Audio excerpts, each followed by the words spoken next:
Hello there. Let me mute that. How's it going?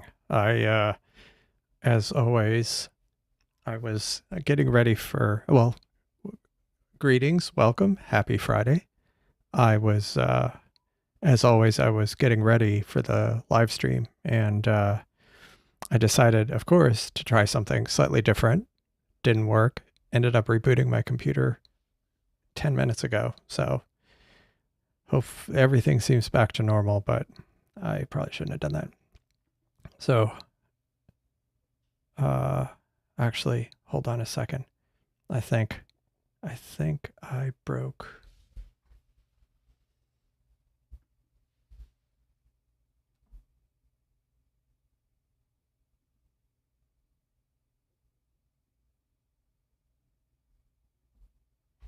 I may have broken the overlays. Hold on a second.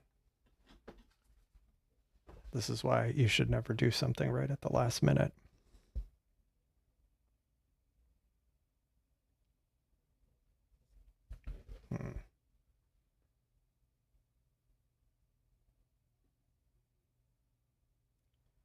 Please stand by. I'm trying to check the chat.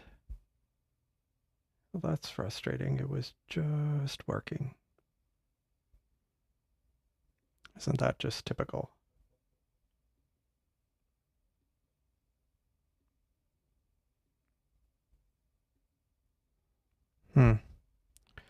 Anyway, let me, I see a message from, I'll try to get that working in a moment, but I see a message from New York Raider fan, which I can't bring on the screen at the moment, of course. So I can bring on the ticker. I can bring on the Twitch chat, which there isn't any, but let me check one more thing and see. Why isn't this? Let me reload this. Again, this is what happens when you do something at the last possible minute. Definitely don't recommend rebooting just before a live stream. Let's see. Okay. No.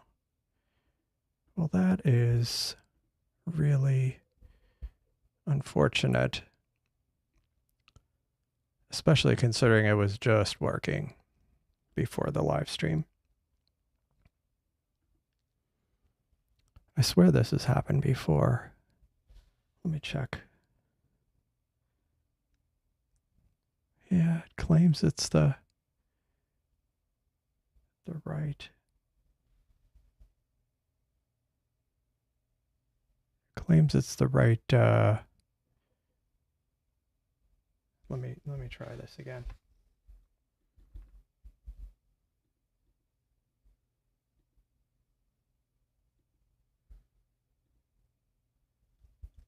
Oh, I remember. Hold on.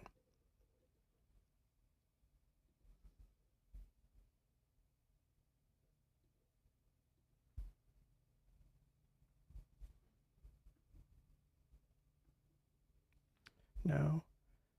Oh, that's frustrating. So basically, I have this other computer with chat overlay, and yeah, you can see you can see the OBS.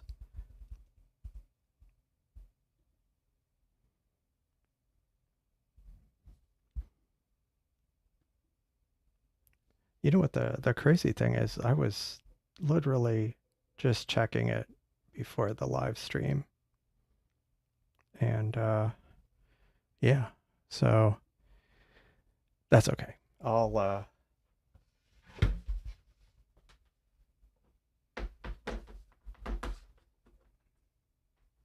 We'll make do. Actually, what I can do is, I remember the last time this happened, I ended up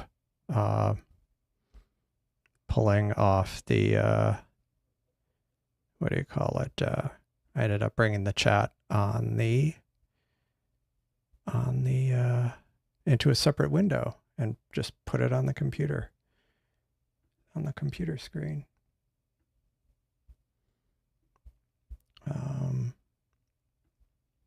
Let's see. Hold on, I'm almost there. I just need to bring the chat on, and then we'll get to the subject today, which was going to be some,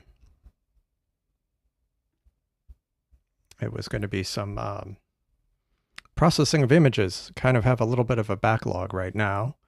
And I'd had several live observing streams recently, and you saw I was taking a lot of photos. I went through the list of everything I had been working on, and I came up with, I think, 16 globular clusters alone, 16 different ones. And so I had just been taking photos, and I hadn't actually even dumped everything off of my Seestars. And so I realized that I had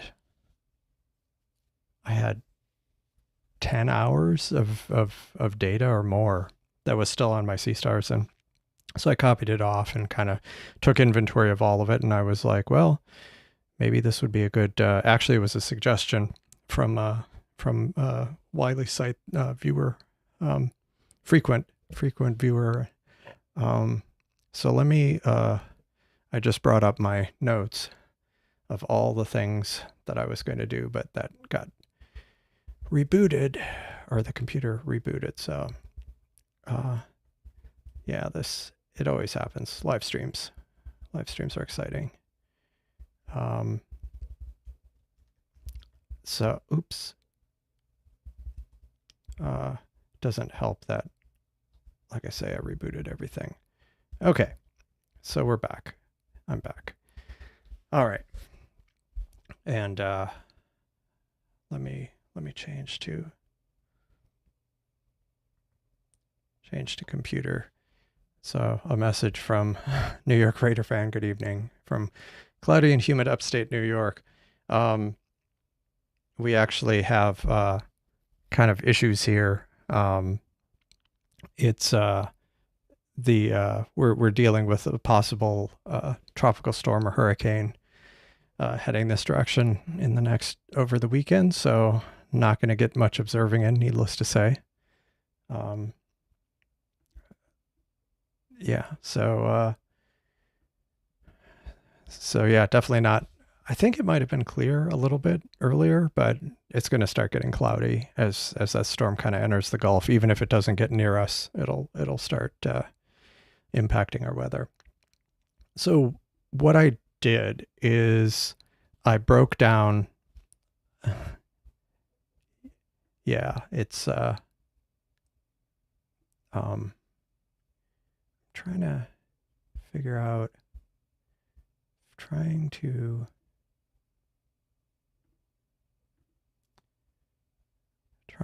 hold on a second. Oh, I have this.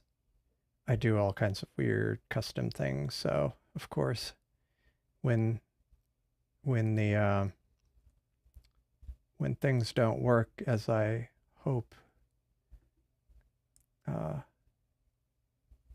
yeah. So let's hold on.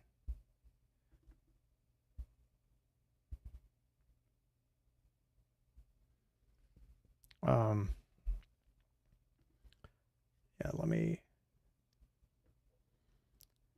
just, this is going to be a challenge, I can tell already, with the live chat, which is incredibly frustrating. Anyway, where was I? Oh yeah, I'm going to switch to the computer view because I want to be on that view anyway. Yeah, hopefully it'll peter out as a tropical storm. Yeah, this storm, I should bring it up. It's kind of front of mind for me. It was let me see. It was the website I always look at is a Houston specific one. Oops, it's Space City Weather. Actually, the eye wall is by the same people, and they have kind of a breakdown, and they look at the different models of the storm. I'm not going to spend a bunch of time, but this is why I'm a little distracted today, because the hurricanes or the tropical storm, is exiting right here. I'm up here, so we're definitely within the cone of possibility, and depending on which track it takes, could make a huge difference as far as the strengthening. And the good thing is it has some challenging there's some challenging conditions for the storm to redevelop, as far as water temperature and wind shear and stuff like that, surface water temperature. So anyway, so that's a little bit of unwelcome excitement here. But that's oops. Let me minimize that.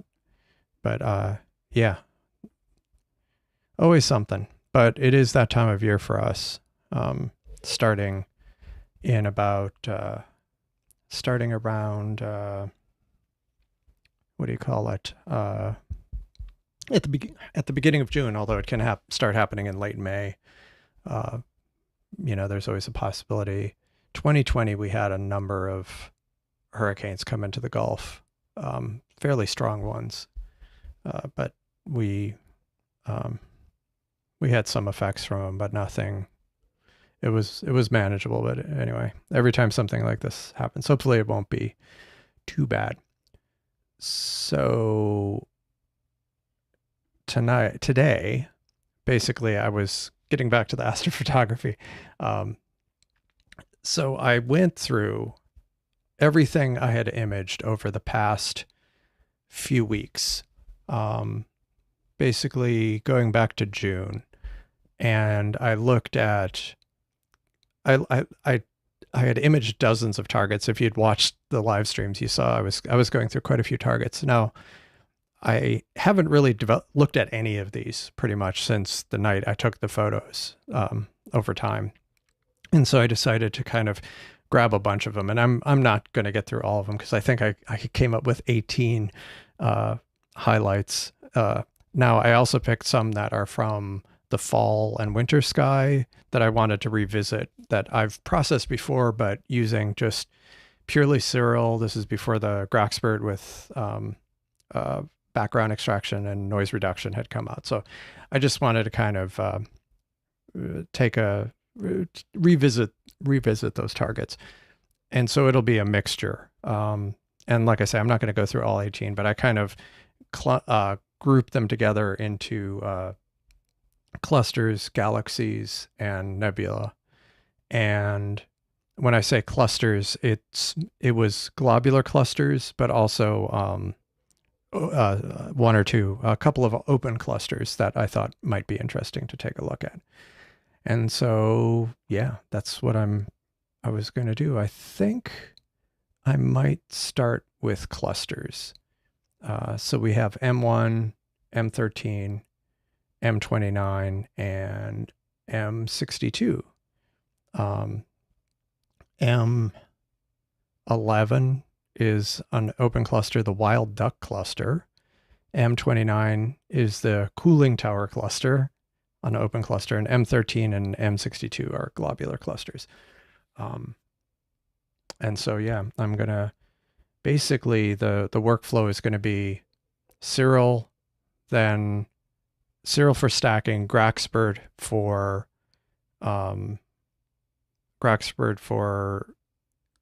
background extraction, or the gradient removal, and noise reduction. And so I'm going to go ahead and start that up.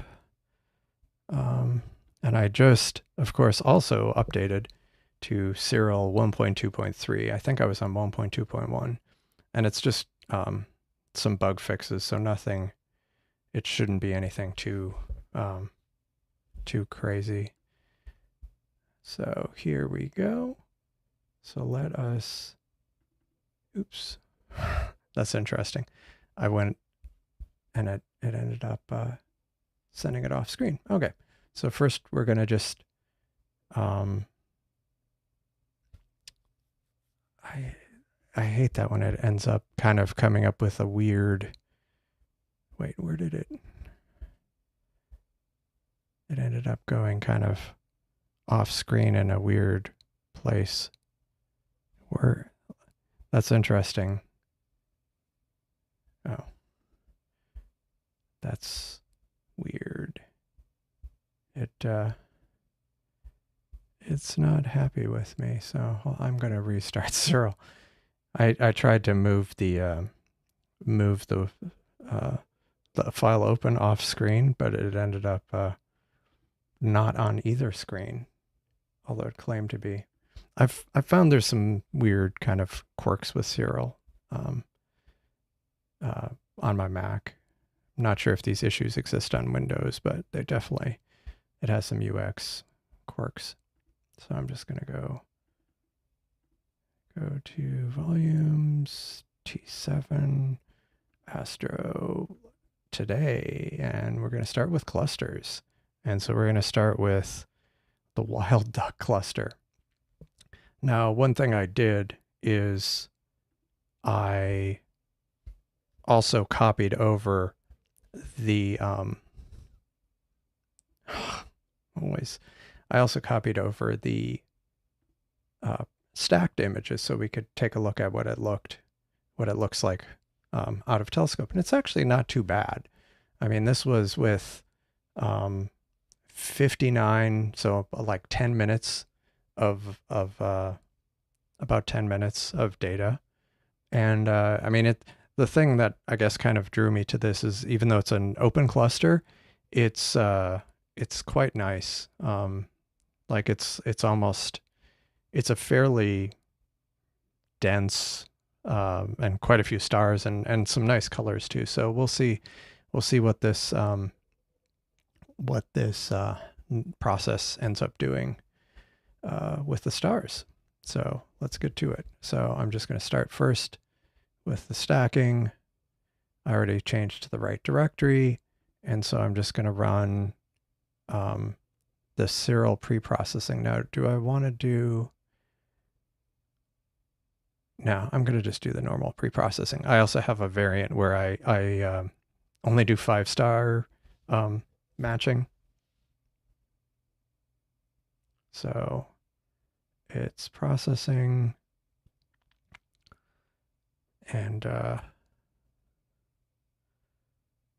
yeah, the other the cooling tower cluster also seemed to have some nice star colors in it, and so that was another reason why I had chosen that one. Hold on a second. Hold on a second. My computer had gone kind of rogue. I don't know why I think it was because I rebooted it and it doesn't like the automatically hide and show. Okay. All right. So here we go. It went ahead and stacked. There were 59 images, and how many did it align? 58. So it only rejected one. So that's great. So now we're going to run, let me run GraXpert. Let me start up GraXpert, and I'll leave it running. I checked before the live stream if there had been any model updates, and it didn't appear that there were, but we'll see. It claimed there weren't, but maybe once I actually... So we've got that, and let's load the image. And I'm going to, what I kind of want to do today is quickly go through these since I have so many. I want to try to do as many of them as possible, but I also don't want to... the point is also to be fairly time efficient. So this is the stacked result. It doesn't look too bad. So let's do I want to crop this a little bit? Maybe just a little bit. Seems pretty reasonable. Just a little bit of artifacts. I mean, it's a fairly short exposure, so I wouldn't expect there to be a whole lot of field rotation. Okay, background extraction, calculate background. So, yeah. So that's processing. Okay, let's see what it looks like. Original. Yeah. Yeah, that looks good. That doesn't look too bad. Okay, so we'll go with that, and I'll also try denoising it. And let's see what that does. One thing, I'll get to it later, but I'm not planning on, I'm going to talk about mosaics later, but I'm not going to do a full mosaic run through today, because I think that might be something to do in a video, a standalone video. Maybe even a pre-recorded video, just kind of for people who want to know how to start or where to start with a mosaic. But let's see. I kind of wonder what this is going to do with all these stars. Yeah, it would be I think it would be useful.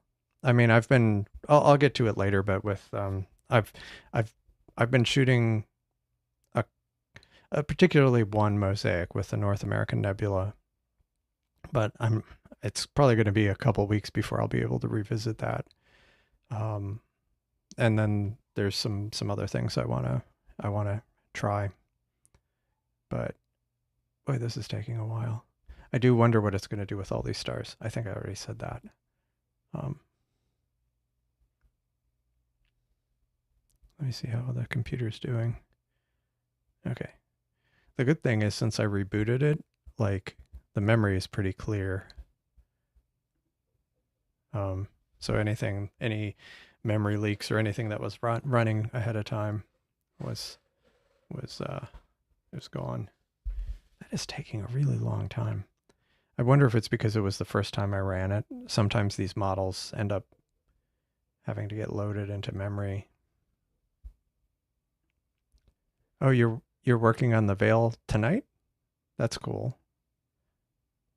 I know, I don't think Wiley's site, I think Wiley's site might be camping tonight, but that was one target he was trying, the Veil Nebula. I do have some, okay, let's see what this, so let's look at it with the gradient, and let's look at the denoised.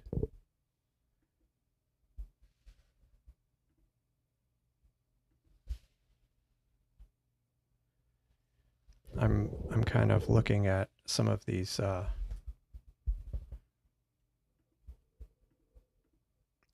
didn't mean to do that. I hate it when I accidentally select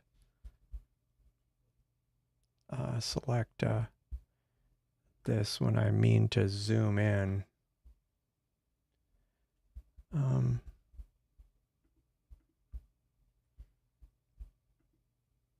always forget how to zoom because every program has like their own way of zooming. But I'm looking at some of the fine detail here, like some of the, I mean, there's graininess, but the denoised version, just trying to figure out if I want to go with the denoised, or if that's too much. Actually, you know what? Maybe I'll dial back the strength and rerun it.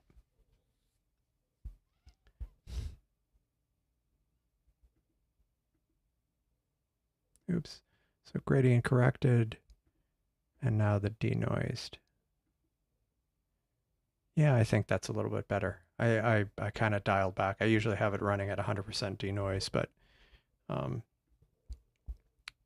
I did one night of the veil, get more data for the next 3 nights. Well, that's good, because isn't it like, it's like full new moon or something, like, or right around new moon, so you should have some nice long dark skies. So I'm going to go ahead and save this, and then save processed, and there. And so now we bring it back into Sirl and open. And because, like I say, in the interest of kind of going quickly, oops. In the interest of going quickly, I'm going to be using some of the Astro barbecue scripts, which I've been using more and more I've been using more and more recently. And one thing I have noticed, sometimes they do a great result, and sometimes it totally fails. And I think it's because of my skies and the gradients and stuff here. But if we run into cases where it fails, I'll manually process it. So that's what it looks like auto stretched. So go back to linear. I'm going to process with PCC, no denoise. And so, yeah, that's the hope / plan. Yeah, I know how that goes. I mean, hopefully your skies will stay clear, because I know that's something I've had a lot of recently, where it would start off kind of the evening would start off and it would look okay, and then things would fall apart. All right, so it's processing.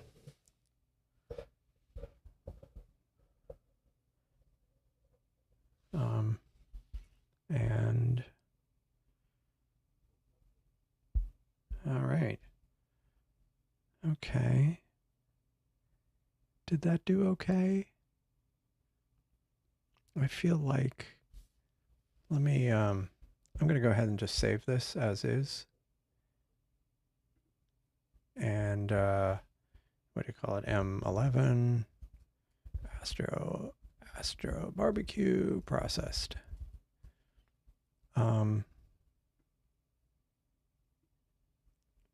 So that's what this looks like. Let's see what it looked like before I processed it.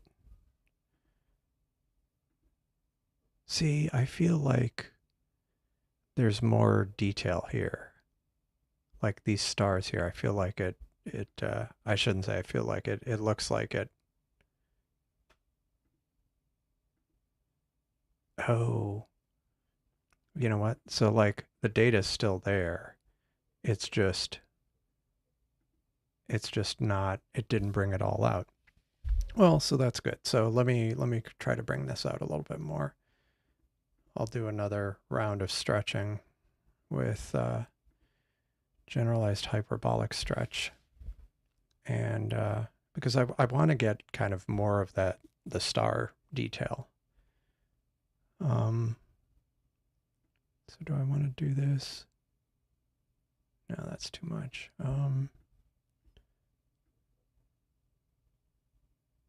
Yeah, like that maybe. Logarithmic. That's too much. And I'm just doing something as quick as I can, just to try to see. I'm clipping a little bit there. That's okay. I think that's okay. I wanted to get more detail from the stars. So I'm just going to close that. And I think also what I'm going to do is increase the color saturation. I mean, a lot of this is to taste. Let's see. Okay. I was just trying to see. I don't know. Maybe I want to make it a little bit more vibrant, because to try to bring out like some of these redder stars. And actually, let me go remove green noise. Yeah, let me undo this. Okay, let me remove green noise first. I almost feel like that washed it out. Yeah, maybe. I'm not gonna, I have a lot more to process, so I'm just gonna save this as is. And then manual. And so that and that. I'm already spending too much time on this one. I have many more to go. And so if I bring up this, we can see the original stacked. Let me see, make sure there's nothing weird. Okay, so that's the original. And what I just did was this one. Maybe it's too much, but maybe not. Definitely brings out a lot more stars. A lot more. And like this star doesn't look too crazy as far as the color, so I don't think that saturation boost really hurt it. Actually looking at this one, I think I could have saturated it some more. So I think I'll go with that, and I'll move on. So the next one I was going to try, let me try a globular. I'm going to try again. I'm going to do was it M62, I think? Because M13 I definitely want to do, but M13 I had a lot of data. And so that might take a bit of time to stack. So I'm just going to do M62. And I'm going to run just the serial preprocessing. And this one you can see it was, so let me close these. So this is what I have for M62. This was out of telescope. So this is kind of dim. So we'll see what we come up with. So it's done stacking. I'm just going to look at it, see what it looks like. Yeah, it's a fairly compact one, so maybe I won't spend a ton of time on this one, but just see what these tools do with it. So again, load the image. And I'm not going to bother cropping it. Background extraction. And hopefully the denoise won't take as long. Original. Interesting. Huh. Yeah. Sometimes it ends up kind of doing more than I would want to with the image. So we'll start. We will see what this does. Yeah. One thing I want to integrate in with kind of the live stream or kind of my process and actually show it more is any kind of post finishing with like Photoshop, or actually I want to, because ideally I want to stick with as many free tools as possible, and I had been kind of messing around with GIMP to try to which is a free, if you've never used it, it's a free photo editing program. And it has a lot of functionality in it, similar, I mean, some things comparable to things in features in Photoshop. But this denoising does take a while. I thought it was maybe because the model hadn't been loaded, but sorry, it's a pecan.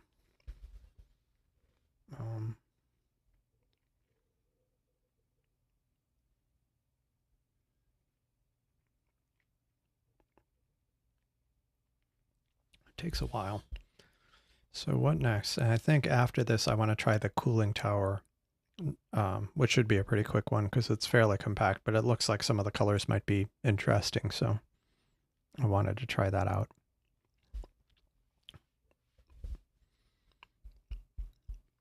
One other thing I want to try is do more scripting of Sirl, because you can drive it from the command line, and or have more scripts that would kind of, so I could batch process these images. But I might wait until the next major version is out, the one that has drizzle, because that could take a lot of extra time and memory and space and the kind of thing that I might want to just kind of kick off and then let it run. But yeah, so that is almost there. And then I left it at the half for the denoise. So this is gradient. Yeah, I think this one is reasonable. I'll leave it at that. Save it, save it. Done. Bring it back into Sirl. And we'll run the Astro Barbecue script. Oh, interesting. It runs StarNet. Oh, right. Because it ends up separating the stars and then kind of doing some pixel math to process the stars. Is it actually running?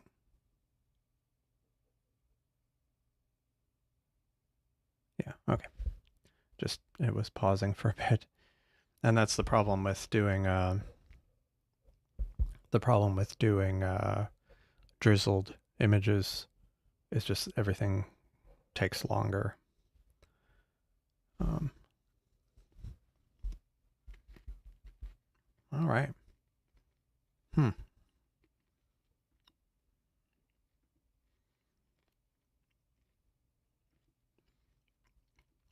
Yeah. I don't know if it's because it's stellar targets. Maybe it doesn't do as well. So I'm gonna, the Astro Barbecue script, at least the one I picked. So let me see what happens if I remove green noise.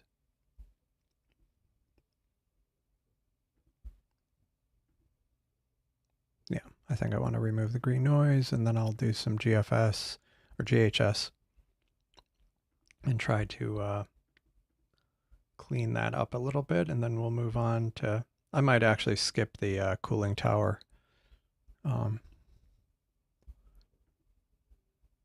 Just because.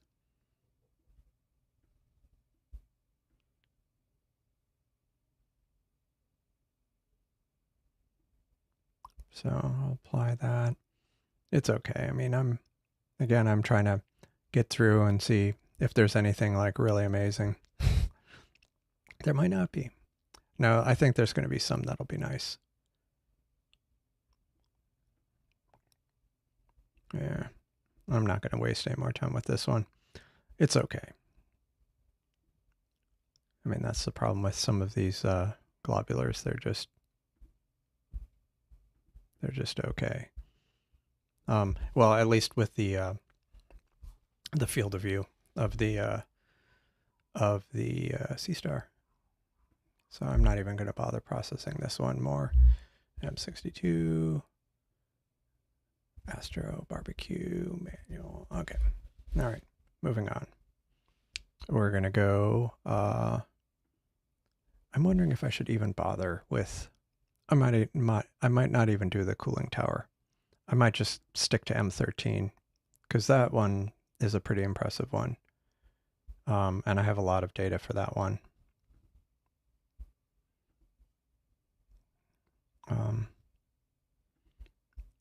Oops, sometimes okay,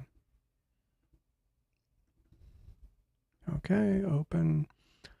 This might take a while because I have 2,000 files in here for M13. And one of the reasons why is I had a lot of, there were some galaxies, or at least one galaxy in the frame that I was trying to bring out more.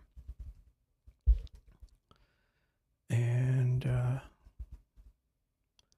I'm also trying to make sure that I don't run out of space. No, I cleared up. I cleared off. I'm running this on an external SSD because it's going to use so much space.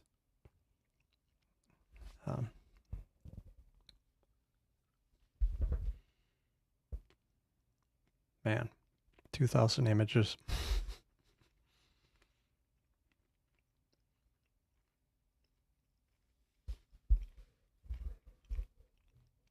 It'll be interesting to see how many of them actually align. If it ends up it's got a high failure rate, I'm not going to. I might move on.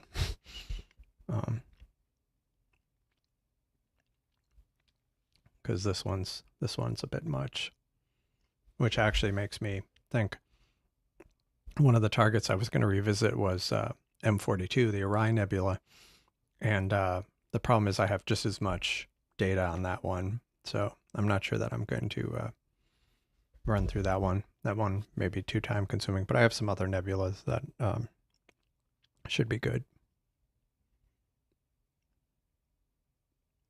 Wow. That's a lot. All right. So what else?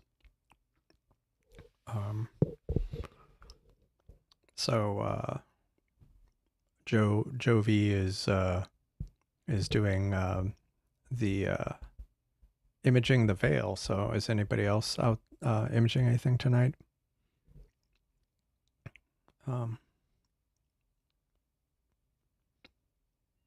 It's really going.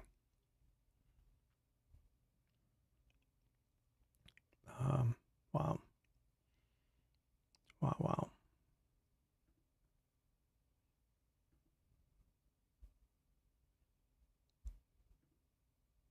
That is very, very slow. But that's okay.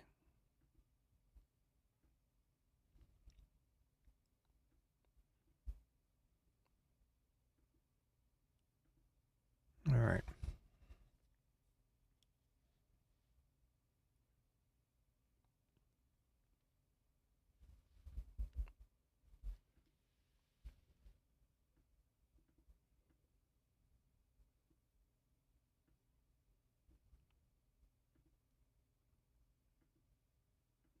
Oh, interesting.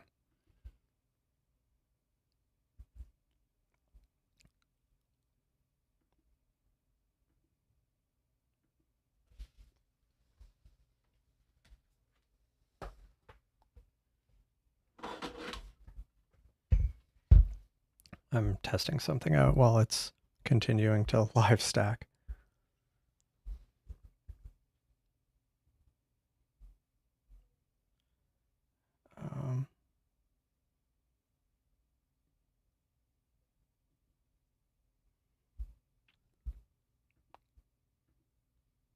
There we go. That was interesting. I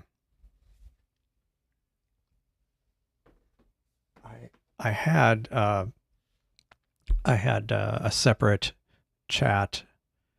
I had another program with kind of my chat overlay running, and I guess it was going to the other computer, not to the one that actually where it shows up on screen. So that's good. I'm back in business with that.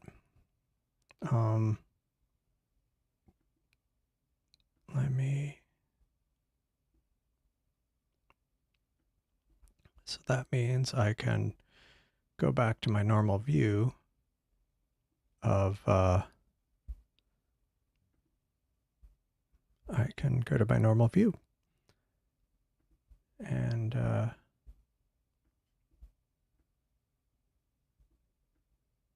have it where I don't have to drag that window on the screen. Cool. All right. Wow, this is taking a long time. I don't think I'll be doing M42. I think that's going to take too much time.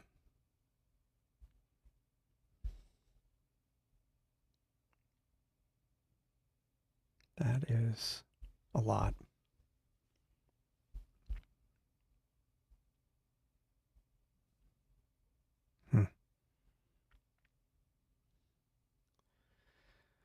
Well.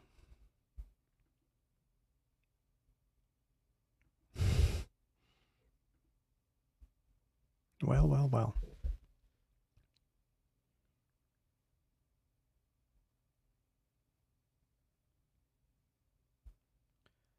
That is taking forever.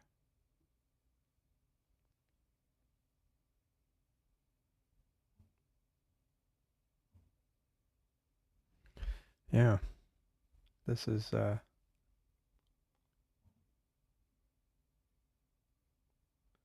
yeah, this is the kind of thing that would be good to excerpt for another video, because it's, wow, it's just now registering the images. Holy moly. I wonder how many it'll end up doing in the end, or processing in the end.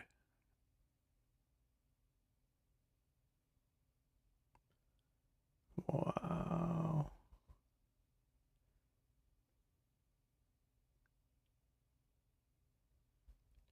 Yeah. So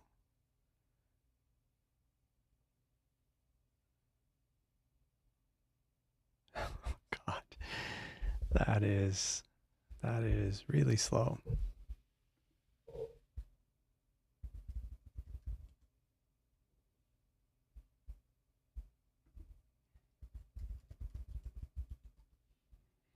But yeah,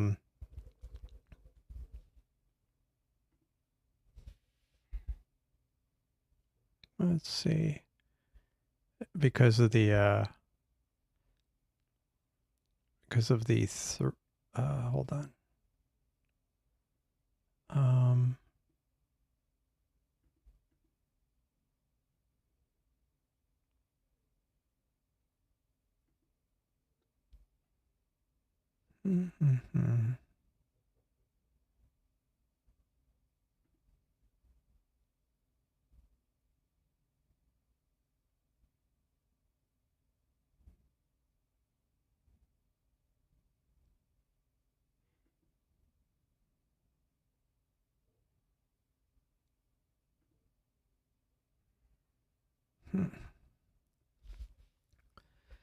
Oh, that's lovely. Yeah, I was just looking at the hurricane projections while I was waiting for this. Oh yeah, console spam, no joke. It is a lot of console output. I mean, I like having it up just so I know it's, to get an idea of what's going on at that point. But this is, I mean, 2000 frames. Like I say, I think I'm going to skip doing M42 because that is similar amount, maybe actually more frames.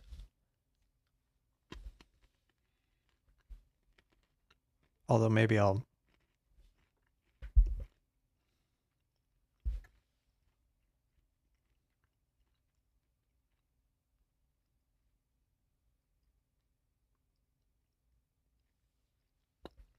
what in the world? This is really taking a while. Anyway, yeah,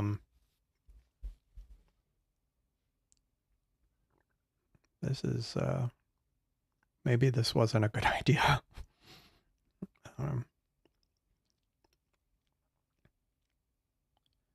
Yeah, I mean, I could do a separate video, just an entire video of like, let's process one target with several hours of data. Because yeah, 2,000 frames, 20,000 seconds. Yeah, that's 6 hours. 6 hours of data. Over 5 hours. So, although I've seen people who have a lot more than that with some of their images, but pretty much slams their computer for a while.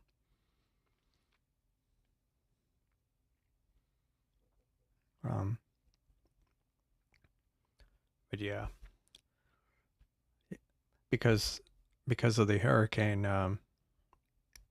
So actually, that's unrelated to the hurricane. Well, no. Anyway, because of the hurricane, we have one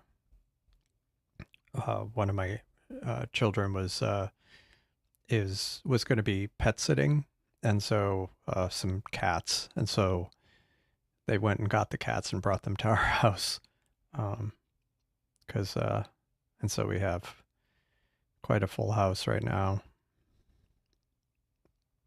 Because especially if the weather kind of deteriorates, it might be difficult driving to the house that she was cat sitting at. That's like 30 miles, 40 miles away. A family member. But and you know what? This isn't even the last step. So it's still got to do the actual, or is it? No, I don't think this is even.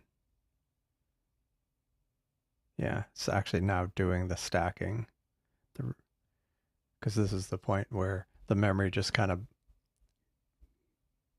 grows.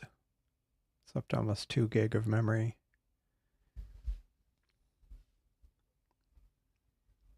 Yeah, I think going forward, I'm not going to process anything with more than maybe low hundreds of images, low hundreds of frames, because this is kind of ridiculous.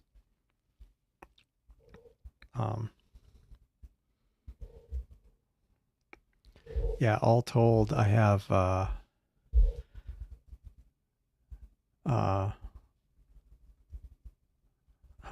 many frames do I have across?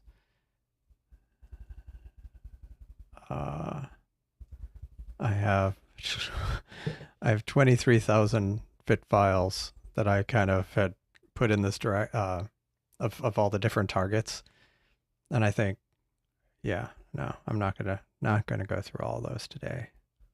No way, not even close. So let me see what other ones I think we might be done with the globular clusters. So after this, I'll go on to galaxies. I don't know if I want to do the Leo triplet. I think I'm going to do M33 because I'm kind of curious how that's going to turn out. That's the triangulum. That was something I took photos of a few months ago, and it's starting like early morning. You can it's visible now. Also, how much do I have for the whirlpool?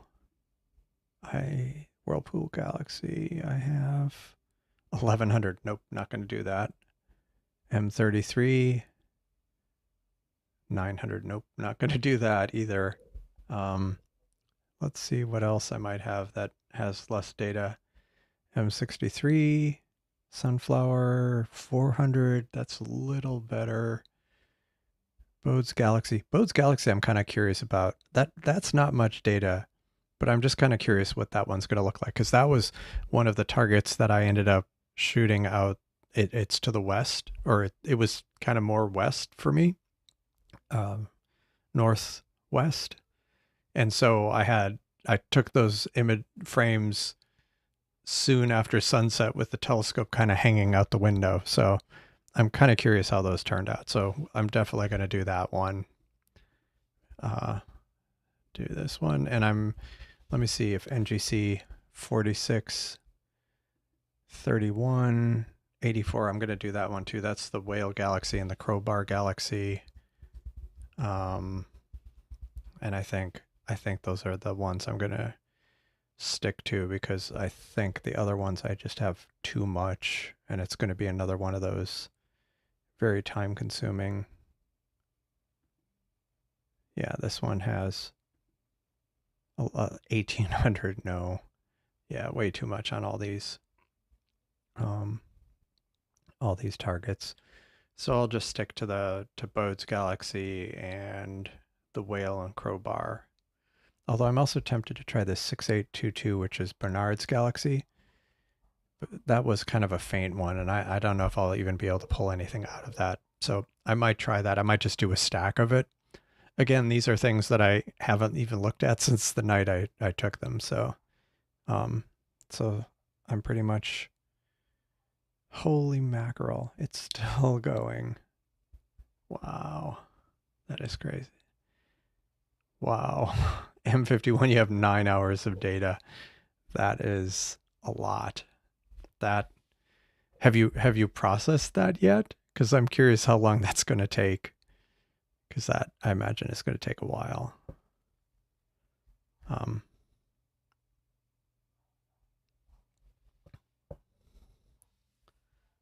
Actually, I'm just going to put this out so I stop looking at it, or stop eating pecans.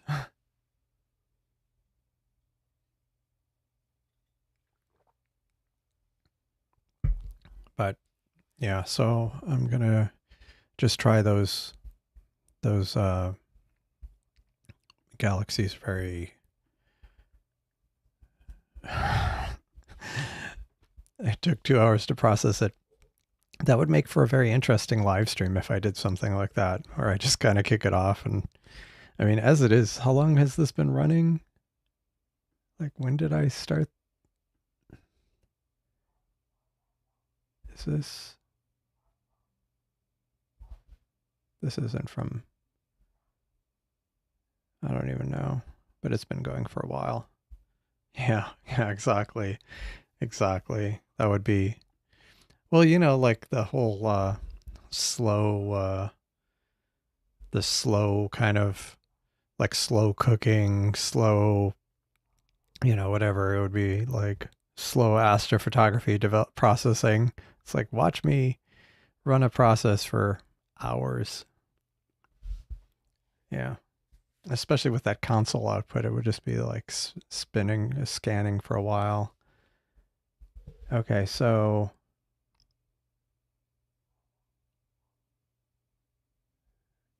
using using a maximum of 13 gig of memory. So how long has this been running?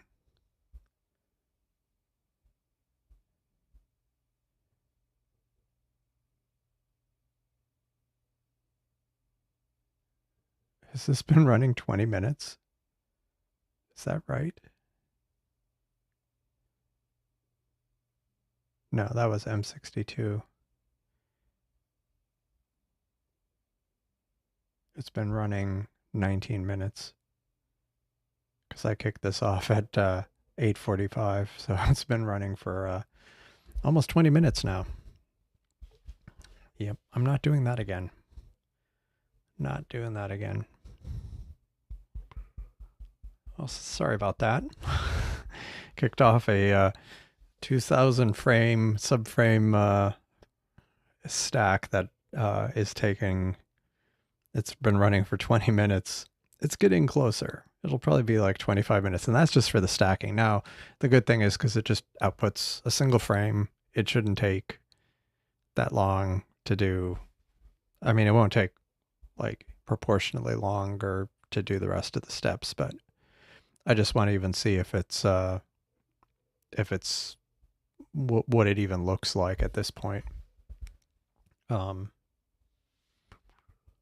Because yeah, the other targets I'm going to run are not going to take this long. So let's see what else I have, just so I can avoid. I'm making notes of ones that I'm going to avoid.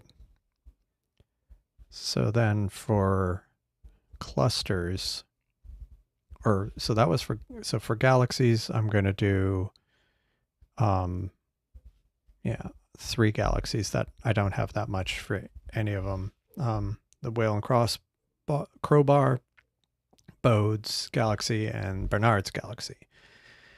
Now for nebulas, oh hey, there we go. It took 20 minutes, 15 seconds.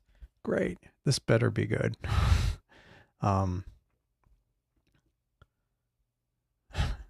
What? No. Auto stretch. Ooh. Oh, wow, look at that. So this is one of the things I was trying to get this galaxy more detail from this, and it definitely got more detail.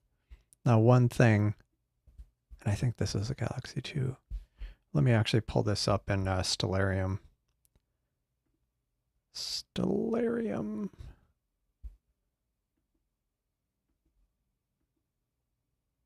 Yeah, it actually.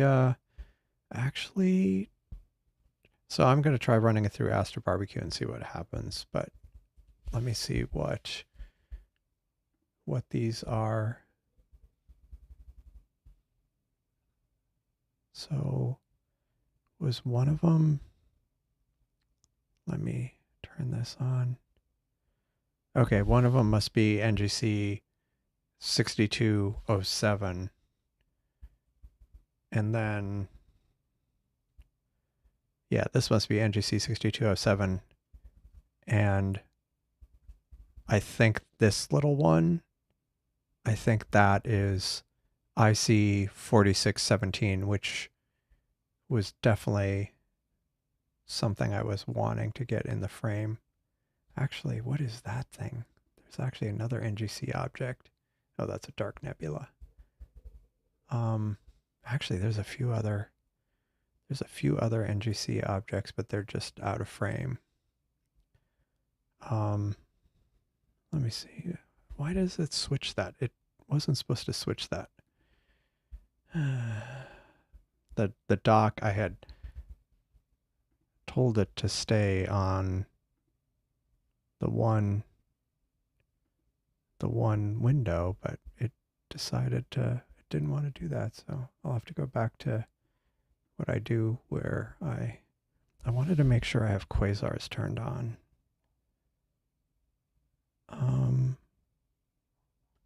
Is that quasars? Yeah. Oh, okay.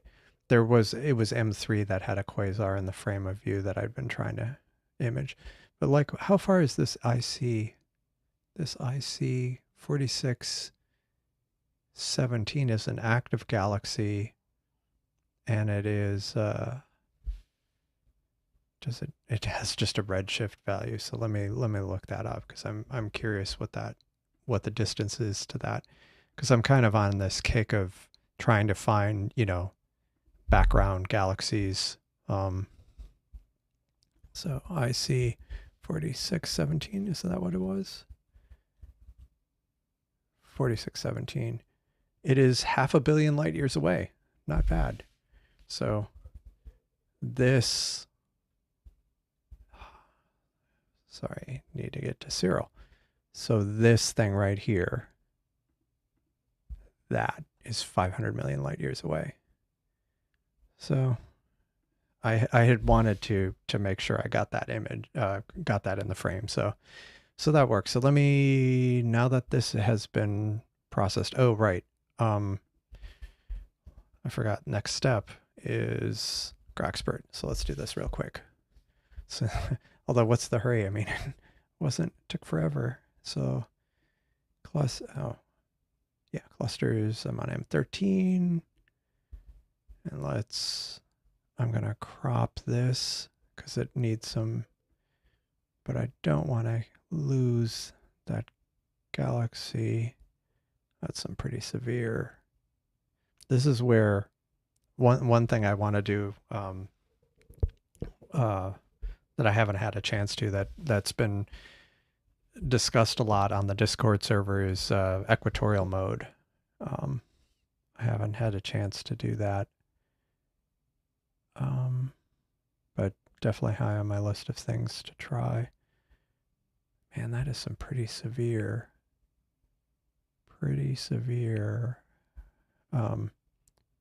rotation artifacts. It bugs me that I can't get this symmetric without including a lot of artifacts, because I can't crop it as much on this side, because then I won't get that galaxy. So I'll just stick with that for now. Apply crop. Oh, that looks nice, if I do say so myself. Yeah, I'll leave it at that. And I am going to do calculate background. Yeah, you use equatorial. So how do you how do you do the equatorial mode? Do you use a wedge or a ball head or what? Okay, so this looks the original. Oh yeah, look, it brought out. So I'm going to crop this a little bit more just to try to get some of this out of the way. Again, it's going to bug me that it's not symmetric, but what can you do? And then I'm going to denoise. Where was that galaxy? Is this? I don't want to destroy that one galaxy. Sometimes it shows up when I denoise. Use a wedge. Oh, a Skywatcher wedge. Yeah, I have some kind of. I have a wedge for the Skywatcher wedge, but it's from one of their star trackers. I don't know if that's what you're using or something.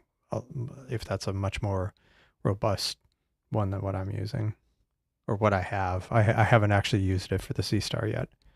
It's high on my list of things to do because I've seen some really great results from equatorial mode. But yeah, I think I definitely want to redo this image again with drizzling in the new the version that's going to be coming out of Sirl, because I'm curious to see what it does with this. And then after this runs, I'm going to process it and then move on. I'll just do the Astro Barbecue process, and hopefully it won't do anything too crazy with it. Okay, good. Actually, that did. I was afraid it would kind of eat this galaxy, but it didn't. So I think I'm just going to leave it at that. Save it. And now back to Sirl. Open it. GraXpert.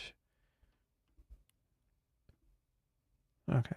And I'm going to go ahead and try the I'm going to try the Astro Barbecue script and see what it does. Hopefully nothing too bad, but if it does, I'm probably not going to process it too much, or I probably won't process it at all. I might revisit it another time, since this one took so long to run. But that's the hazard of doing that. Okay. All right, almost there. And no, actually that's good. I'm pleased with that. Actually, let me try just increasing the color saturation for grins. That's maybe too much. Yeah, just a little bit. I mean, again, the problem is this, the noise there is bugging me. But I mean, the stacking artifacts. I think if I just do that, I'll do that and then crop it and I'll call it done. I'm just gonna, so this is M13, Astro Barbecue, and then just color saturation. I like that.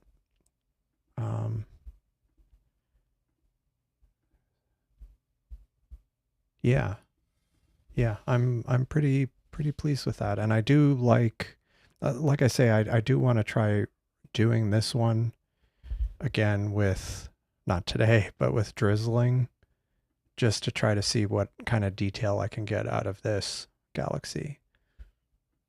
Now, is that the one? It looks like it kind of, I don't know if it reduced that one, or I need to mess around with it to see if I can bring that out, because that's that 500 million light year away galaxy. But still, I think that's I'm definitely pleased with how that one has turned out. Okay, so the next one, we're going to go switch gears to galaxies. These are going to be some fast ones because they don't have that much data. So I will go to Bode's Galaxy. This was the one I photographed out the window. So this one shouldn't take long at all. I'm going to run Sirl preprocessing. Actually, one thing I didn't check is how many of the frames actually aligned. 1400, so it rejected 700 frames. And it still took that long. Wow. Oh well. So what was I doing? Oh, so I'm gonna run this Sirl's preprocessing. This is on Bode's Galaxy. Much faster. it's super fast comparatively. And done. So let's look at this.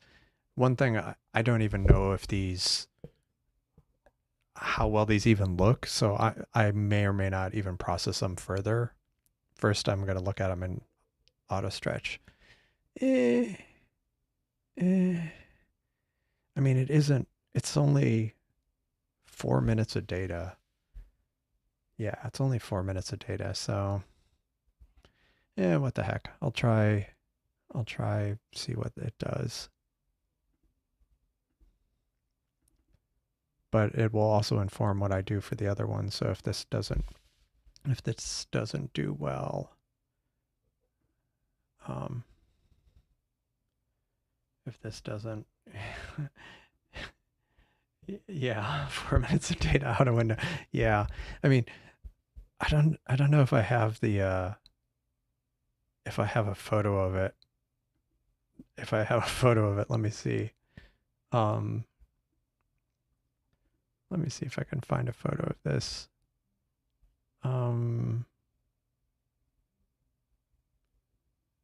Let me see.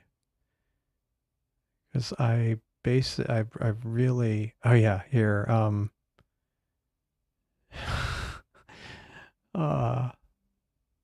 don't, oh yeah, here we go.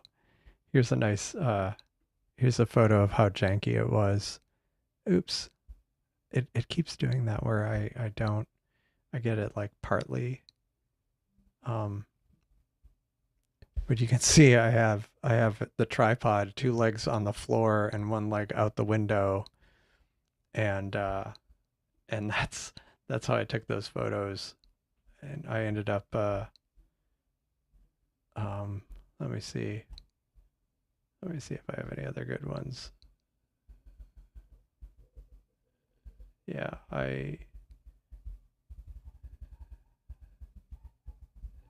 me see. I have I think I had a photo of myself I took with my hand out the window with my phone, taking a photo with and I have the dew shield. It was just, yeah, very janky.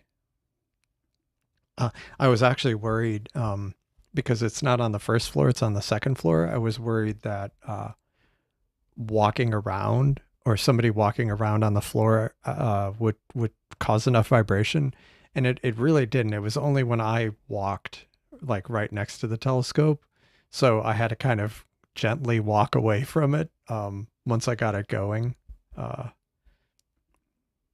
Yeah, it was super janky,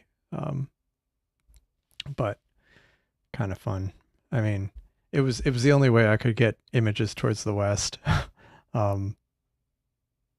It was kind of annoying, but anyway, yeah. So that was this was purely an experiment. I may or may not. I'm just doing this again because I haven't processed any of these since I took them. These I took back. When did I take these? This was M81. I took this back in, wow, almost a month ago, June 8th. But these I had actually pulled off the Seestar, but there were actually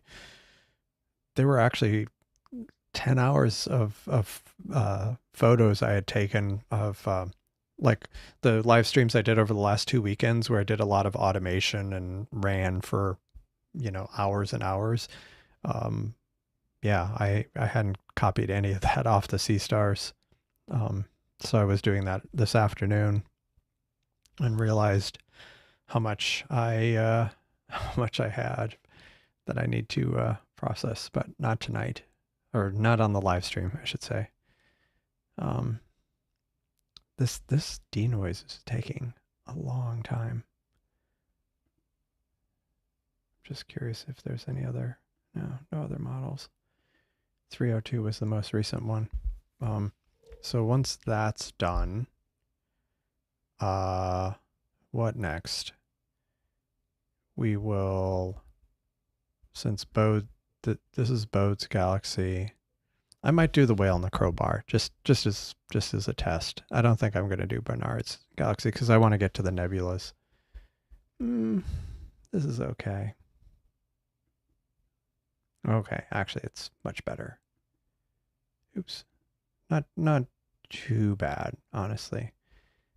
So I'm going to save it,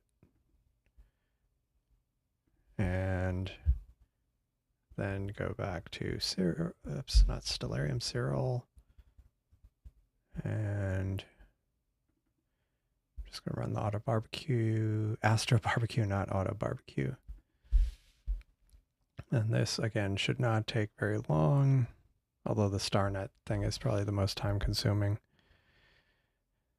And then we go to the whale galaxy, and then I'm going to go to some nebulas.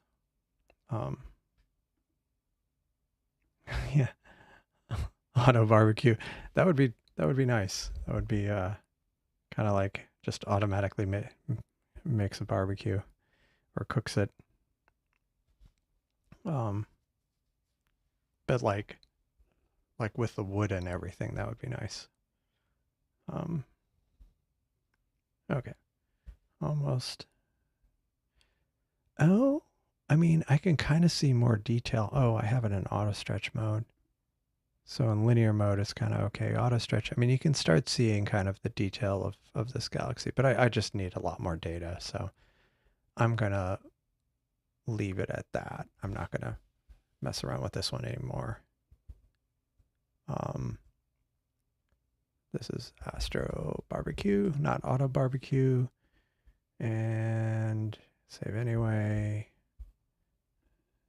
Yeah, hey, barbecue, make me a brisket. See, that's the kind of computer control stuff we need. Something practical. So the NGC, what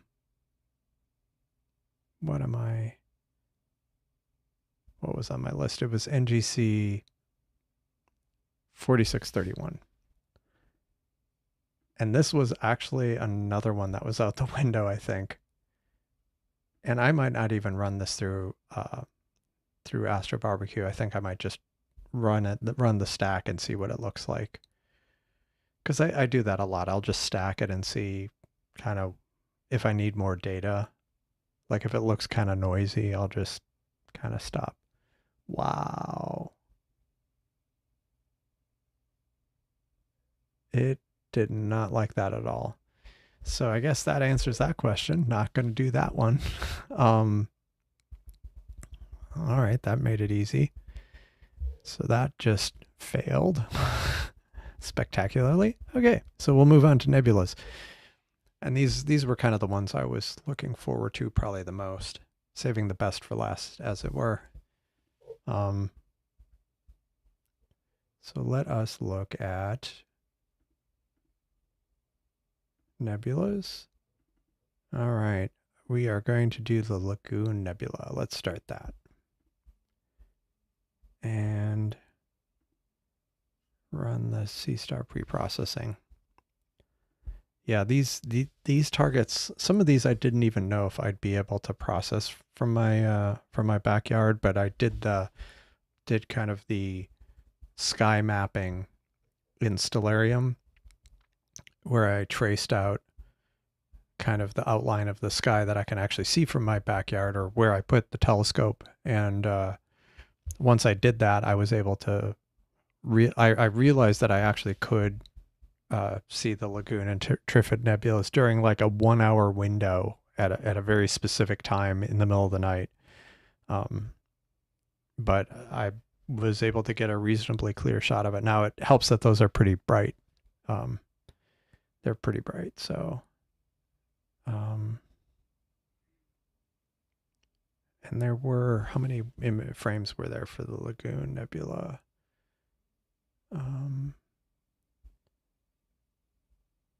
Actually 100 frames. Did I do that over multiple nights?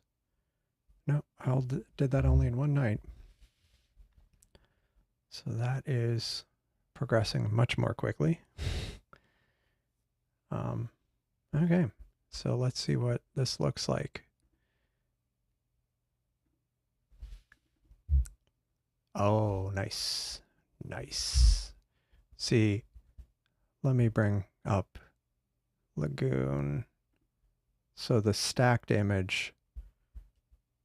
So this is what came out of the telescope by default. So I haven't actually, this is just with the default auto stretch. So let's go into GraXpert. And load up Lagoon Nebula. Yeah, this would be nice to do a mosaic. Yeah, you beat me to it. You put it in the chat before I said it. It's like, yeah, this definitely could use a mosaic. And I saw someone did a mosaic with this and the Trifid, and it looked really nice. That would be something I could potentially do, but I'd have to do a multi-day mosaic because I have such a narrow window. Unless I had both of the telescopes going at the same time, that might work. So let's go. I'm not going to crop this. I'm just going to do the background extraction and then denoise it and then move and then run the Astrophotography script. Because I'm kind of curious what the Astrophotography script, because I know with some things with yeah, definitely. I mean, again, and I'm Bortle 9, like a very solid Bortle 9, and that was only, like I say, that was only 100 images. So yeah, just, you know, a bit over 15 minutes and pretty good result, considering how bad the skies are here. So if you have better skies, you'll get a much better result, or the same result more quickly. Yeah, it was kind of, when I saw what came out of the scope, I was kind of disappointed that I hadn't tried it earlier, and also disappointed that I don't have more time every night. Bortle 4, yeah, that's nice. That would be a pipe dream for me. That would be a Bortle 4. Because yeah, Bortle 9 is I used to say, or sometimes I still say, where I'd look up at the sky and I'm like, the star sure is pretty tonight, because there were so few things you could see in the sky, especially with the haze and everything. Yeah, the star is sure pretty tonight. But yeah, which also makes it even more impressive when the Seestar can it's not quite a single star, but it sometimes it feels like that. Like I'll go outside and you know, your eyes adapt, and I'm like, do I see? Okay, I see one star. Oh, okay, I see another one. Like it takes a little bit of time to start seeing. And this is in my backyard, which doesn't have like direct lights on it, and like there's not neighbors' lights shining right into the backyard usually. So it's kind of like a tall fence and kind of sheltered. It's just the light pollution is so bad that yeah,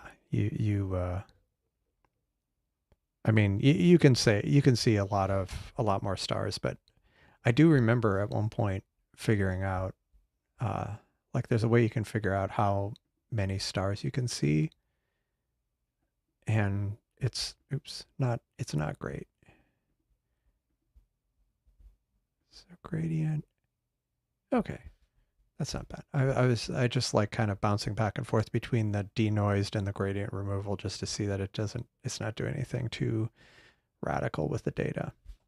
Okay, so back to Sirl, GraXpert, quick Astro barbecue. But yeah, where was that? There was some, I can't remember where I saw that, but it was what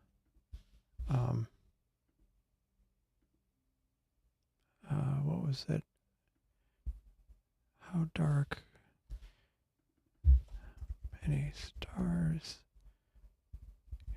can you see?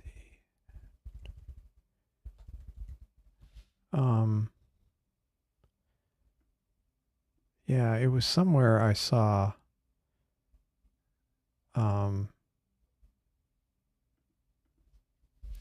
what was it? Yeah, I forget. It was something where it was a lot less. Okay. So this is let me turn off auto stretch. Okay. I think I still want to stretch this more. So I might just do a quick stretch here. Let me turn it back to linear mode and do that, and or maybe in the interest of expediency, I'll just do a histogram. Maybe I'll just stick with that. And actually, let me see if I can.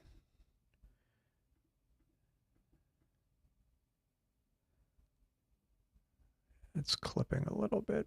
Does it make a difference? Is it worth it? I'll just leave it at that. So I just did an extra stretch. So that was M8 Astro barbecue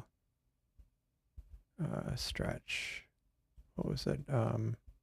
Histogram stretch. And actually I wanted to see about increasing the colors saturation on this. I mean, does green removal,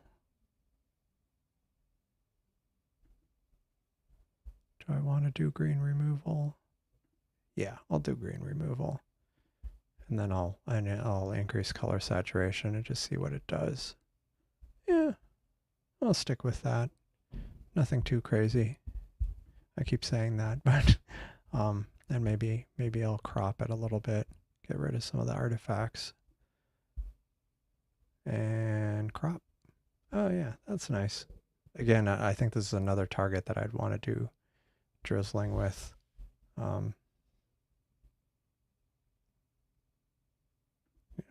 I'm going to replace that, and we'll go with that. And I think I am going to save this as a PNG, and then I can look at what this looks like. Okay. I need to get rid of some of the graininess here. I can definitely see a lot of graininess. I mean, granted, this is zoomed in, but yeah, I think it's not too bad for bad, challenging conditions. Definitely want to do more with this target. So moving on. We're going to go to I'm going to do M20. Trifid Nebula, because this is another one that I have done some stuff with the Eagle Nebula, but I haven't done much with the Trifid. And again, because this was a target that's even lower, and I wasn't sure that I could even process it. Yeah, it wasn't bad at all. And again, I'm as you see, I'm not like really spending much time with it. I'm not really tweaking it in GHS. I'm not doing anything outside of Sirl and GraXpert. But it definitely brought in more detail. I think, yeah, some sharpening and some other stuff. But yeah, you can see like these, I guess, Bach globules and stuff in there, which I don't think I'd noticed before. I'm sure they were visible. It's just they're more visible now. Yeah, one thing I've gone back and forth on is doing more of my processing in PixInsight, and I do like the results people get from PixInsight. My only hesitation is the software with the plugins would cost as much almost as a Seestar. So that's why I'm kind of like, maybe at some point I'll do that. So how much did I get in from the Trifid?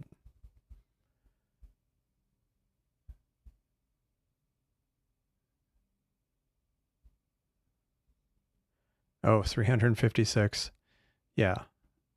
That's yeah, I had played around with the trial of it, and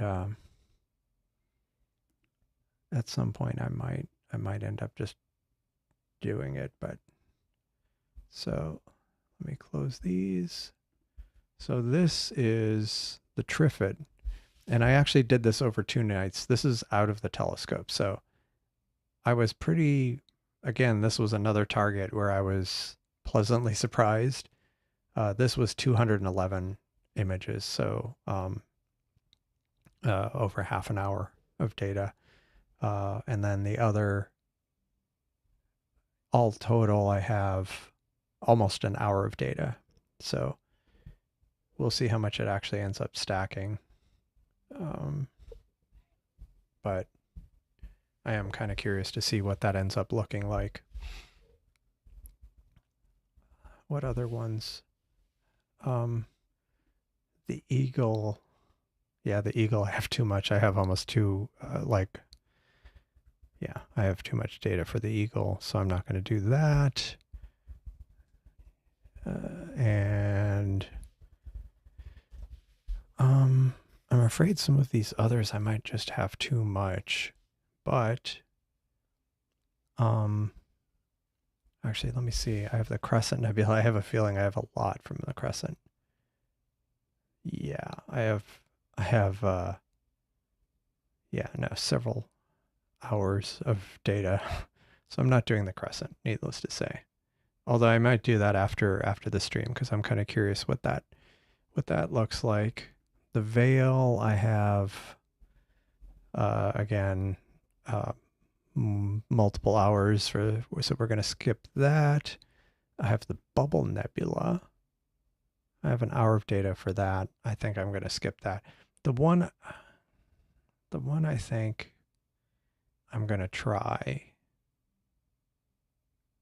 What is, do I want to do the Dumbbell Nebula? I'll do the Dumbbell Nebula. That one's a pretty easy, that should be pretty quick. Okay, so this is finished. Okay, linear stretch. Let's go to auto stretch. Okay, so I'm just gonna go bring this into GraXpert. Wait, how much did it end up stacking? Oh, it got most of it. It got 310 frames. Wait, out of how many did I have?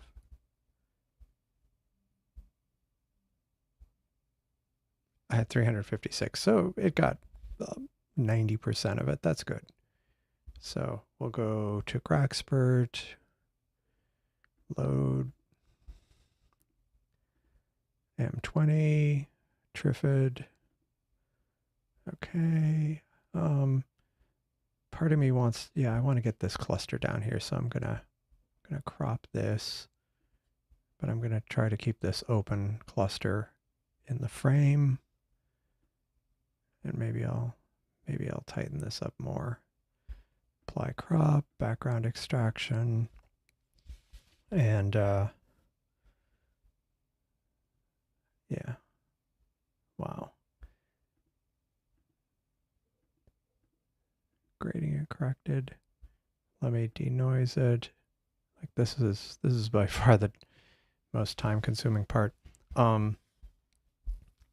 Yeah, I think I'll do. I don't want to do anything that takes a long time. Anything more, I should say. And so, like all these other ones, like I say, M16, 600 frames. M27, 37 frames. I could do M37, M27. Orion, I have 2400 frames. Nope. 2175, 1300. Nope. 1600. Nope. Almost 1000. No. And 370. No. So I'll do M27, and I'm going to process some of the North American nebula stuff I have. Now I've done 3 different types of images. I've done single frame images of the North American nebula, or a single frame of kind of centered on the North American nebula. But it's too big of a target, so I had started doing a 2x2 mosaic, and then I realized I need to do a 3x3. So I might, how many do I have of the single frame? 200 images. How much do I have for one panel? 130. Yeah, maybe I'll do a few panels of the 3x3, because that's ultimately the one I want to process. So let's go back to GraXpert, and it finished. So this is denoised, and this is, yeah, this is much better, much cleaner. I mean, without being too, although do I want to maybe increase it a little bit? What does it look all the way? Actually, maybe I'll just do 100%. Well, wait, let me see what it looks like at 50. I'm just like looking at faint stars to see if it's doing too much. I think I'll just go to 100%. Yeah, I'll just go for 100. Go for it. Go for 100%. Save it. Bring it back into Sirl. Lather, rinse, repeat. There. Oh, that looks interesting. So this is auto stretched. Yeah, the mosaic seems a bit tricky.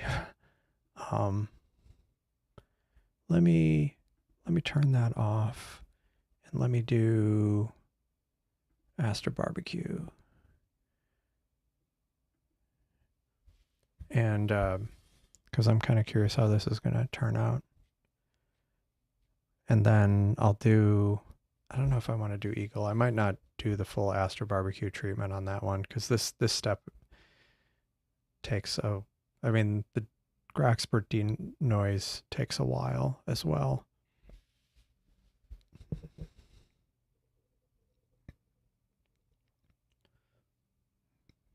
All right. So one thing I'll mention, if you're watching this live or later, the oh, that looks nice, I think. Let me try doing, let me see what remove green noise looks like.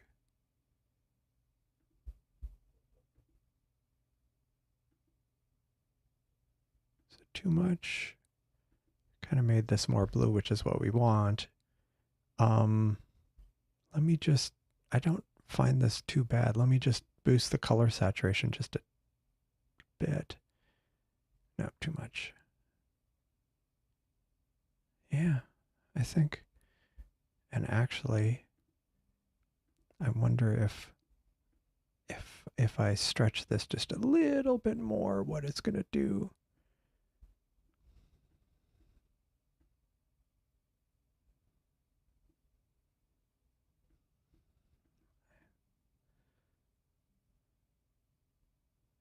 Yeah, I think with a GFS stretch, I think I could make some of this this nebulosity come out even more.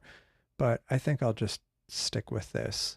So M20, Astro Barbecue, and then kind of color saturation. And that's all I did with that. And let's look at,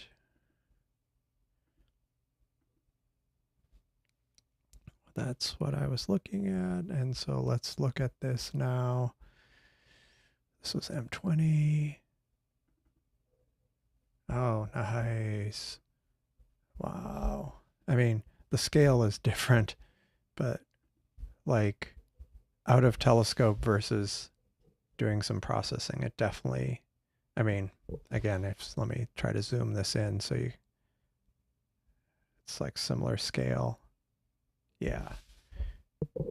Like that, it really brought this area out a lot more. That's nice. Yeah, I'm pleased with that. And also this cluster is more visible, a lot more visible. So yeah, I think that's a good result. So moving on. Yeah, yeah. Yeah, I think this, like this with a mosaic would be pretty awesome. So I'm going to do M27 real quick.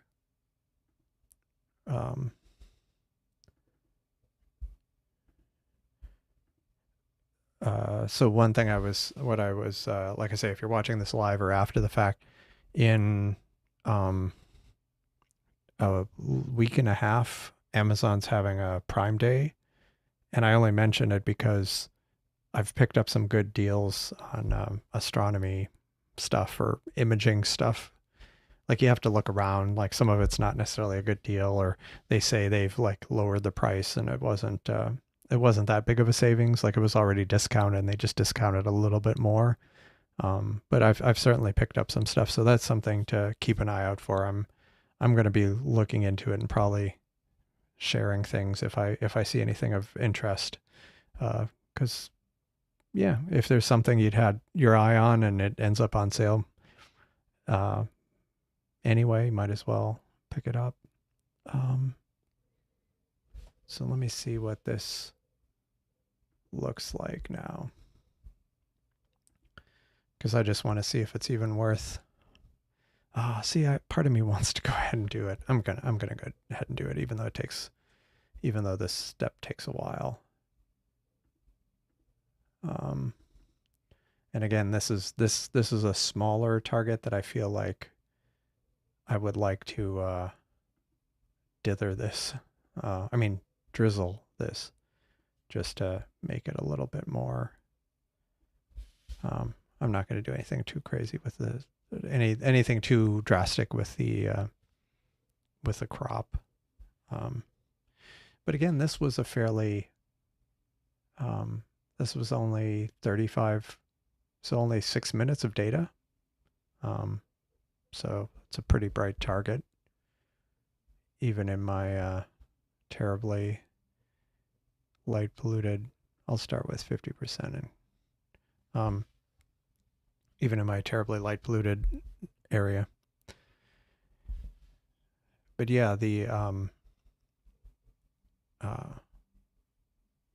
Amazon Prime Day, that'll be interesting. Like I say, I've picked up some good deals on not a camera lens. I think I got some lights discounted or some other like camera accessories discounted. Maybe a few % off some other things. But nothing necessarily groundbreaking, but you never know. Sometimes they have good lightning deals.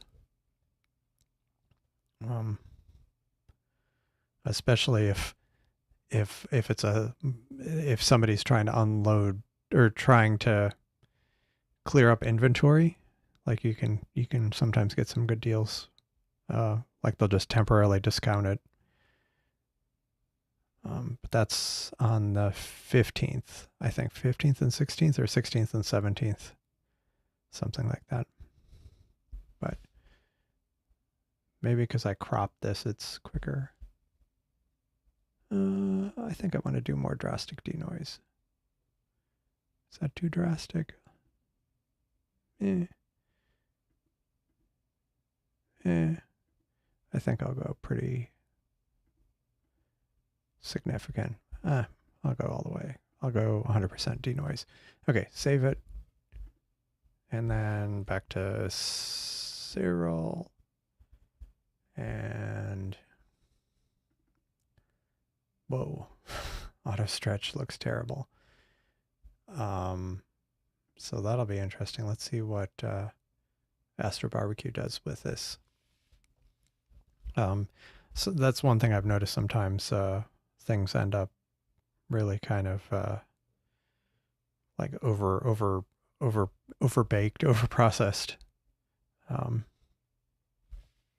So we shall see.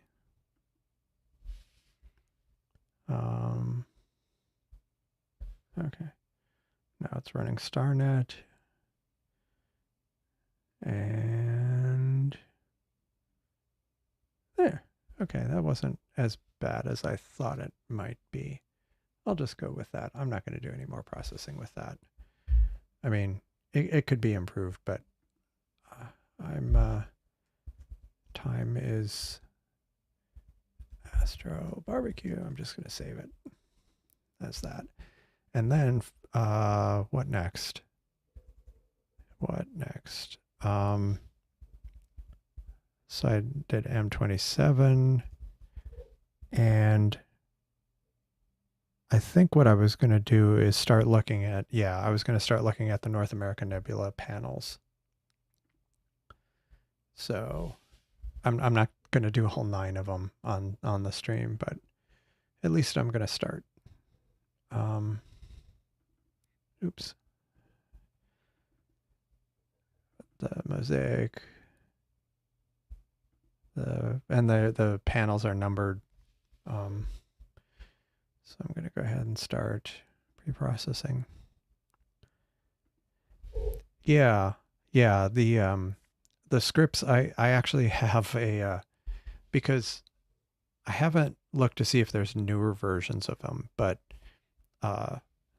Astro Barbecue is a YouTube channel, and he created these scripts. And let me find his. Oh, it's not. It's Deep Sky Shed is I knew that, but Deep Sky Shed is the channel, and he has a few different versions of it, and he may have checked them in somewhere, but I only saw Google Drive links, so I ended up checking them into a repo. I have a GitHub repo, just because I wanted to make sure I didn't lose them, or I could find them more easily, especially if I'm installing Sirl on a okay, so on a new computer. So here is okay. Yeah, I mean, so this is not going to be spectacular. It's 93 frames, so only 15 minutes of data, but so I'm not going to spend a tremendous amount of time on these panels, but I wanted to kind of get a start on processing them. And I don't even know if I want to do, I'm just going to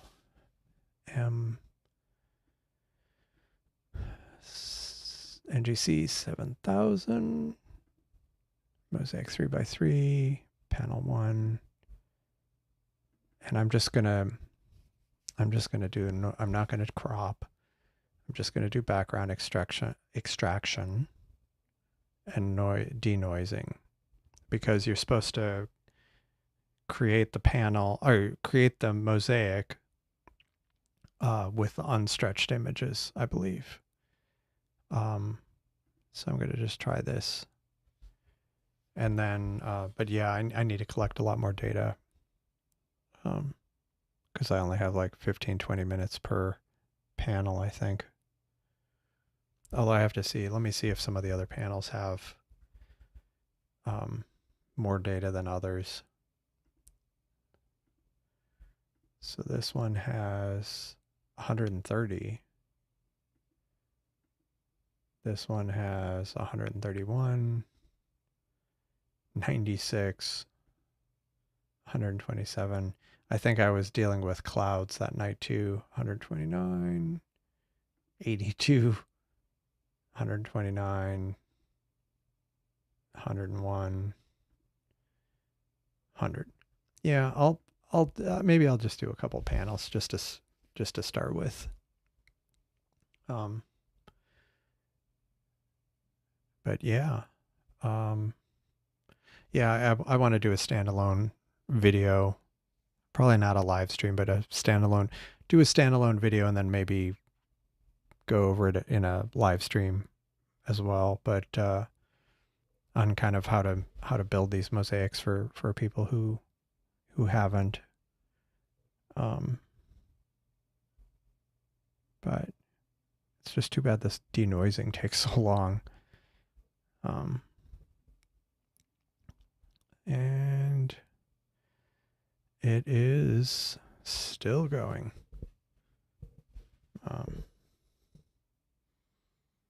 Yeah, maybe I don't want to do too many more panels. Maybe one more.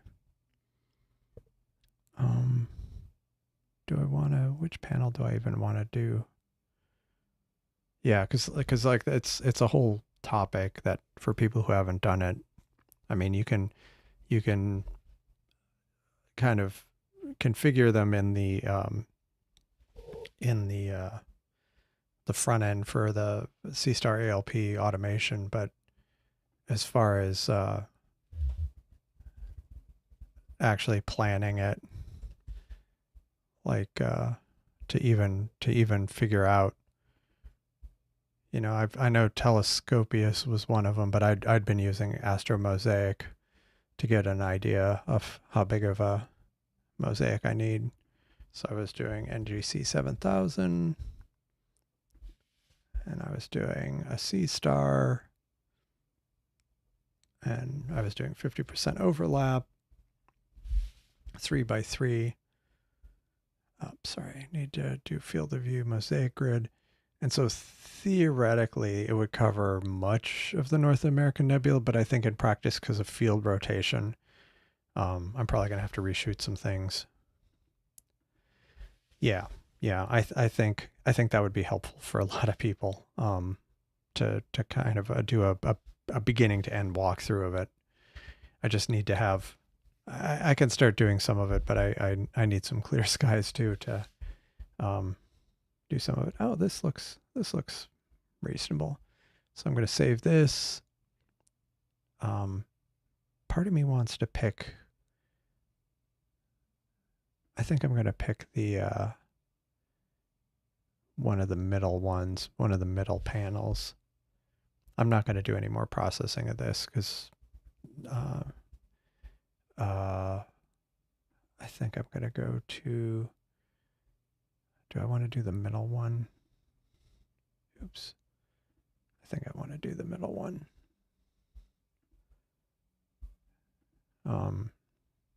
Because it does, yeah. It's a 3x3 grid, so 2, should be the middle one. And so much faster than that M13. but the result, I was happy with the result. I need to do the same thing for M3, because that's another globular that there were some galaxies in the frame of view.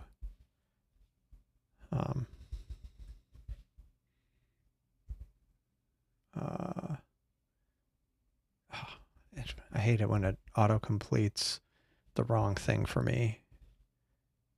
M3. Okay. Oops. Actually, let me shut off. This takes too much time.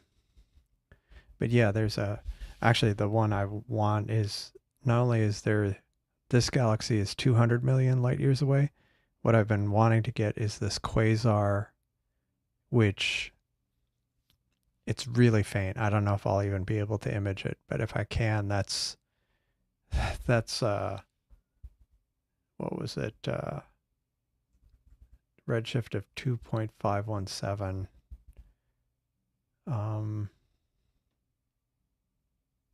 What was that? Did I put it on this site? No. Where did I put that link? Cosmology calculators. Of course, everybody has that bookmarked. 2.517, 11 billion light years away. So yeah, I want to try to reprocess. Basically, I'm trying to accumulate a lot of data of M3 because I want to get that quasar, because I figured 11 billion light years, that would be pretty cool. But it might be too faint. From in the city. Sorry, I'm bouncing around here. Okay, so it finished stacking. Let's look at it.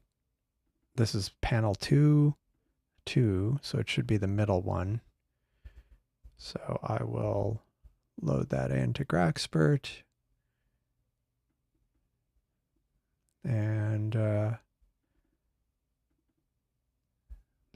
and then background extraction.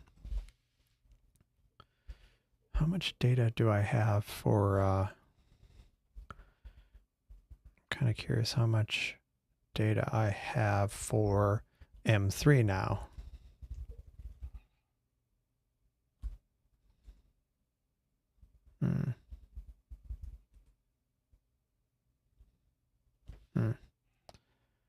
I don't think I can. Yeah, I can't do that right now, but I'll take a look at it, because I am kind of curious how much. I think I have a few hours of data for M3, but I still don't think that's going to be enough to get that quasar.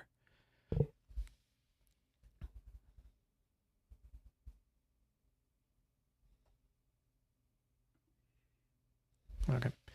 Yeah, so I think after this is done processing, I may not, yeah,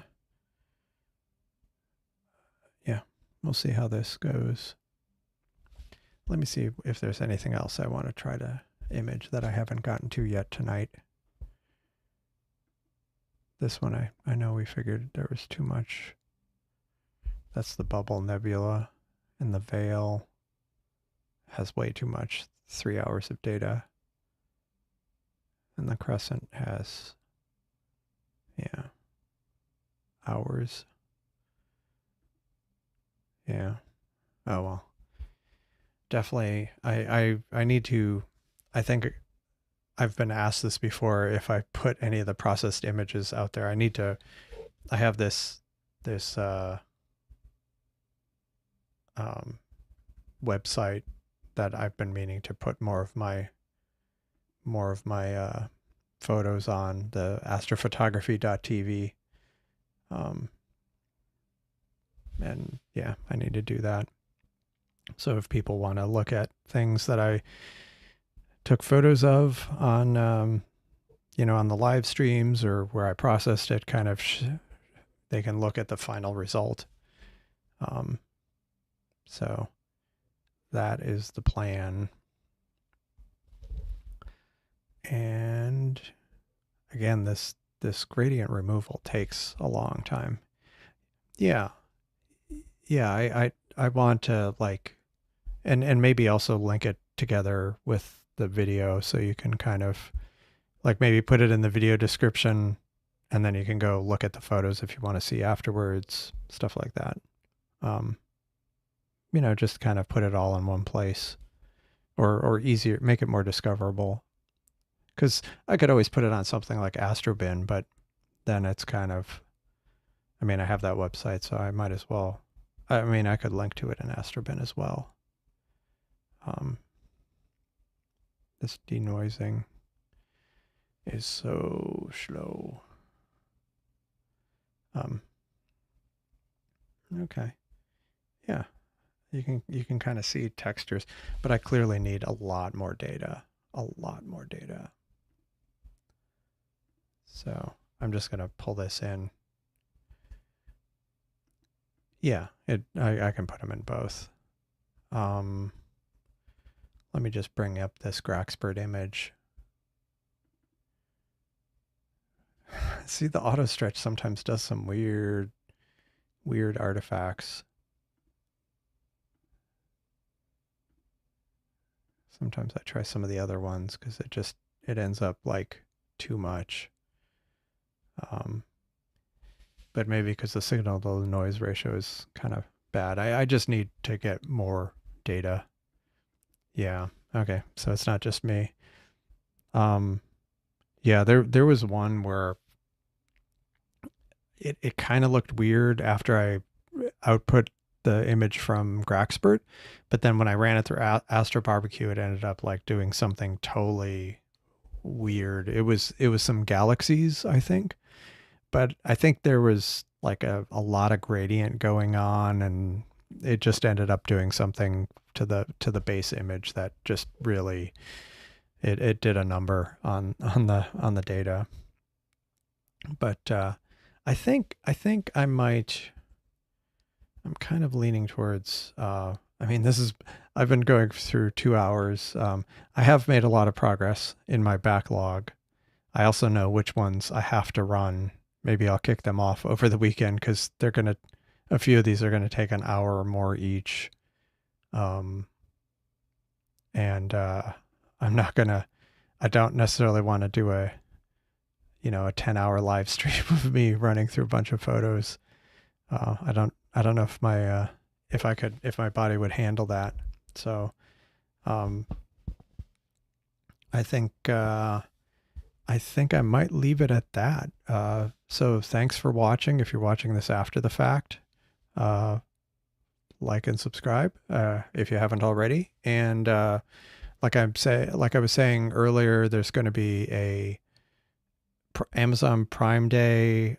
I'm only mentioning it from an astronomy point of view that there might be deals, maybe tripods or something. I'm definitely gonna be keeping an eye out for that. Anything relevant, and I'll share it if I run across anything interesting. I also plan on starting to kind of promote the Discord server more going forward. So I'll put a link to that in the description as well. And yeah, thanks for joining, Joe.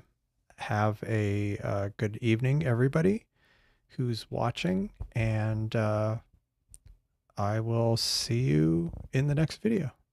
Thanks. Bye.